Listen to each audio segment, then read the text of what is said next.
ഈ ഒരു വീഡിയോ കണ്ടാൽ ചിലപ്പോൾ നിങ്ങൾ എന്നെ തള്ള വൈബെന്ന് വിളിക്കും. ഇത് ഞാൻ മീഷോയിൽ കണ്ട കുറച്ച് കിച്ചൺ ഫൈൻസ് ആണ്. ഫസ്റ്റ് വൺ ഞാൻ ഈ ബോട്ടിലിന്റെ ക്യൂട്ട്നെസ് കണ്ടിട്ട് വാങ്ങിച്ചൊരു ദോശക്കല്ലുമേലൊക്കെ ഓയിലൊക്കെ ആക്കാൻ വേണ്ടിയിട്ടുള്ളൊരു silicone brush with high temperature ബോട്ടിലാണ്. ബട്ട് അൺഫോർച്ചുനേറ്റ്ലി ഇതെന്റെ വീട്ടിൽ യൂസ് ചെയ്യാറില്ല. കാരണം എൻ്റെ അമ്മ പറയുന്നത് ഈ ഒരു ബോട്ടിൽ ചൂടുള്ള എണ്ണ ഒഴിച്ചാൽ ഉരുകി പോകുന്നതാണ്. അതുകൊണ്ട് തന്നെ എനിക്ക് ഇതിനെക്കുറിച്ച് കൂടുതലൊന്നും പറയാനില്ല. നെക്സ്റ്റ് ഞാൻ വാങ്ങിച്ചിട്ടുള്ളത് ഈ ഒരു സ്റ്റീൽ വയർ ഡിഷ് ക്ലോത്ത് ആണ്. ഇത് 10 പീസ് വരുന്നൊരു പാക്കറ്റാണ്. ഇത് വീട്ടിൽ യൂസ് ചെയ്യാറുണ്ട്. നമ്മൾ പൊതുവേ യൂസ് ചെയ്യുന്ന സ്റ്റീൽ സ്ക്രബ്ബറിനെക്കാളും കുറച്ചുകൂടെ നല്ലതായിട്ടാണ് എനിക്കിത് തോന്നിയത്. മറ്റേത് കുറച്ചിങ്ങനെ ഇളകി വരും പാത്രമൊക്കെ കഴുകുന്ന സമയത്ത്. ഇതിന് അങ്ങനത്തെ പ്രശ്നമൊന്നുമില്ല. പിന്നെ ഇതിന് 104 രൂപയേ വരുന്നുള്ളൂ. നെക്സ്റ്റ് ഞാൻ വാങ്ങിച്ചിട്ടുള്ളതും എൻ്റെ വീട്ടിൽ ഉപയോഗശൂന്യമായി കിടക്കുന്ന ഒരു സാധനമാണ്. ഇതിപ്പോൾ അയച്ചു വെച്ചിട്ട് ഇതിൻ്റെ മേലെ മാറാലൊക്കെ പിടിച്ചിട്ടുണ്ട്.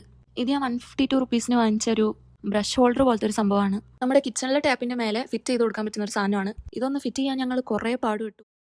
A few years later.